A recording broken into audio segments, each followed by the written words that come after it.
All right, CTS 130 class. I've had a couple questions about Module 10, so I thought I'd go ahead and send out an email to everyone. The tricky part would be I'm getting most of my questions around question number 5 about using the XSD file. So when you go into SAM and you access the instruction file, that's what I was just looking at, the start file. And these files, when you click on these files, remember that they're going to download to your downloads folder, but you're not going to open them up. Okay, you're going to import them when you're in Excel. So I'm downloading these, I'm going to keep them, and I'm not going to use them later. And now I'm going to pull up the directions here so we can make sure we're reading through this together. We have 2 XML files that we want to use, and we want to go to the prospects worksheet, open the XML source pane, and add the XML schema. All right, that sounds very complicated, but it's not.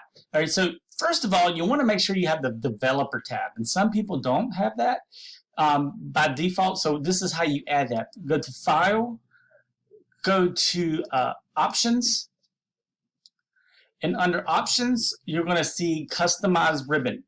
If you do not see this Developer tab selected, you will need to click it. When you do, you'll see the Developer tab come up at the top. So if you haven't seen that and you didn't know how to get that, that's how you do it. I'm going through this video pretty quick because of the power of pause. You can pause if you want to and then do the actions and then come back to the video.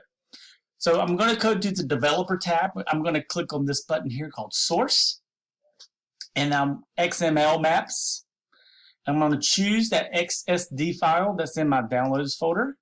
So I'm going to click here, XSD. Click on OK. And then it's going to bring in over here these 4 categories.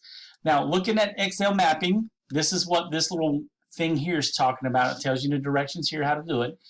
It says A1 for organization, B1 for location. Now, project, it says D2, but I think that's an error on their end, so I'm going to just leave it as D1. So to do that, you just click and drag organization, location, contact, and project. All right, so the next part of the directions is not bold and it's not huge, so it doesn't necessarily stand out, but it's very important. Set the XML maps to validate imported and exported data and append new data to XML data. So this is giving you a little hint, but I'm going to show you how to do it because I'm the hint giver. You're going to go to Options. Well, actually, we're going to right-click. We can right-click in that cell where the data is.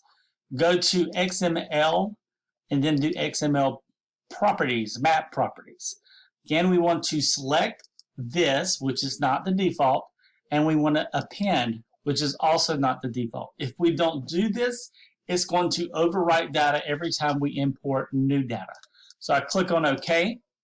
The other 2 files I want to bring in here are the prospects XML and then the prospects 2 XML. To do that, I'm going to right click on organization, go to XML, import, click on prospects, import. Boom, there we go. Then it says in A6 to import the other information. So I'm going to go into A6, go back to the Developer tab, click on Import, Prospects 2, boom, it appended. That was the important part about adding that additional space there, or that would have overwrote the other information. So in a 4-minute video, I just showed you how to do about 15 to 20 minutes worth of work if it's your first time. So feel free. Again, the power of pause. Pause it, go through it. If you got any questions after watching the video, please email me. I'm here to help.